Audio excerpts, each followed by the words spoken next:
Social മീഡിയയിൽ തിളങ്ങി നിൽക്കുന്ന താരങ്ങളായിരുന്നു അച്ചാമാസ് എന്ന ഇൻസ്റ്റഗ്രാം അക്കൗണ്ടിലൂടെ മലയാളി പ്രേക്ഷകർക്ക് ഒന്നടങ്കം വലിയ രീതിയിൽ സുപരിചിതമായി മാറിയ അച്ചാമാസ്.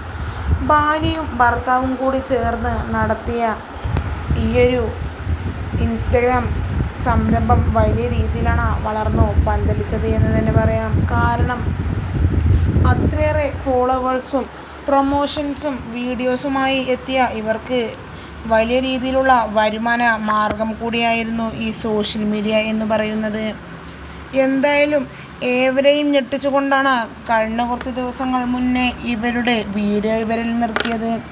നിരവധി ചോദ്യങ്ങളുമായി ആരാധകരും രംഗത്തെത്തി. എന്താണ് ഇപ്പോൾ വീഡിയോസൊന്നും ചെയ്യാത്തത് എന്ന് വലിയ രീതിയിലുള്ള ചോദ്യം വന്നപ്പോൾ മുതൽ ആരും തന്നെ മറുപടിയുമായൊന്നും രംഗത്തെത്തിയില്ല. എന്നാൽ കഴിഞ്ഞ കുറച്ച് ദിവസങ്ങൾ മുമ്പേ അച്ചാമാസിൻ്റെ കൊച്ചുമകൻ ലൈവിലെത്തി ഇരുവരുടെയും രോഗാവസ്ഥ വെളിപ്പെടുത്തി. എന്നാൽ ഇപ്പോഴിതാ അച്ചാമ്മ മരണപ്പെട്ടു എന്നുള്ള വാർത്തയാണ് ഇതിനോടകം പുറത്തു വരുന്നത്.